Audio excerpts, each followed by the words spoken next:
Hi viewers, இன்றைக்கி நம்மளோட சமையல் குறிப்பில் நேற்றைக்கு உங்களுக்கு வல்லாரைக்கீரை செஞ்சு காமிச்சிருந்தேன். இன்றைக்கி எங்கள் தோட்டத்தில் விளைஞ்ச புளிச்சக்கீரை. இது புளிச்சக்கீரை ஆந்திரா சைட்லாம் கோங்குரா சிக்கன், கோங்குரா மட்டன் அப்படி நிறைய டிஷ்ஷஸ் இதில் செய்யலாம். புளிச்சக்கீரையில் இது நான் ரொம்ப சிம்பிளாக கிராமத்து முறையில் ரொம்ப சிம்பிளாக புளிச்சக்கீரை மசியல் எப்படி செய்கிறதுன்னு நான் சொல்கிறேன். இந்த புளிச்சக்கீரை வேகும்போது நிறம் மாறிடும்.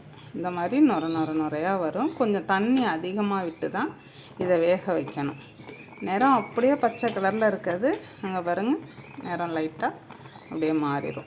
இதில் புளிச்சக்கீரை ரெட் கலர்லேயும் இருக்குது, க்ரீன் கலர்லேயும் இருக்குது.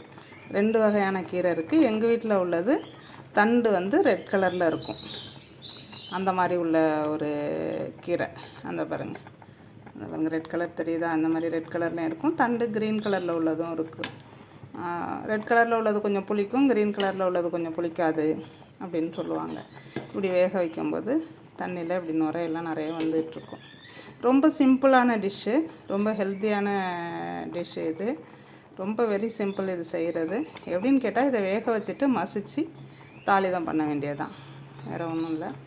செஞ்சு காமிக்கிறேன். இப்போ கீரையை பாருங்கள், நல்லா வெந்து நல்லா மசிக்கிற அளவுக்கு வெந்துருச்சு. அதில் உள்ள தண்ணியை லைட்டாக இருத்துற வேண்டியதுதான். இருத்துட்டு அதை மசிக்க வேண்டியது தான்.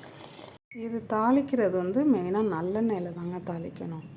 நல்லெண்ணெயில் தாளிக்கணும். அதுக்கு வேறு ஒன்றுமே போட்டு தாளிக்க வேண்டாம். மிளகாய், கடுகு, அதை ஒரு வாணலியை அடுப்பில் வச்சுட்டு நல்லெண்ணெயை ஊற்றி நிறைய எண்ணெய் ஊற்றணுங்க. நிறைய எண்ணெய் ஊற்றிட்டு அதை தாளிக்க வேண்டியது தான். தாளித்து கொட்டி இறக்கிட்டோம்னா கோங்குரா புளிச்சக்கீரை மசியல் ரெடி. கொஞ்சம் எண்ணெய் கொஞ்சம் தாங்க ஊற்றணும். எண்ணெய் ஊற்றினா தான் நல்லாயிருக்கும் அந்த கீரை. அந்த புளிப்பு சுவைக்கும் நிறைய மிளகாய் போடணும். மிளகாய் போட்டோம்னா அந்த கார சுவைக்கும் அந்த புளிப்பு சுவைக்கும் நல்லாயிருக்கும். இப்போ தாளித்து கொட்டலாம். புளிச்சக்கீரை மசியல் பார்த்திங்களா, இது ப்ரெஷருக்கு ரொம்ப நல்லதுங்க. அதனால் இதை எல்லோரும் வெரி சிம்பிள், வேக வச்சு அப்படியே தண்ணியை இருத்துட்டு தாளிக்க வேண்டியது தான், மசிச்சுட்டு தாளிக்க வேண்டியது தான். வெரி சிம்பிளான டிஷ்ஷு. செஞ்சு பாருங்கள். செஞ்சு பார்த்துட்டு எனக்கு கமெண்ட்டில் சொல்லுங்கள். ஓகே.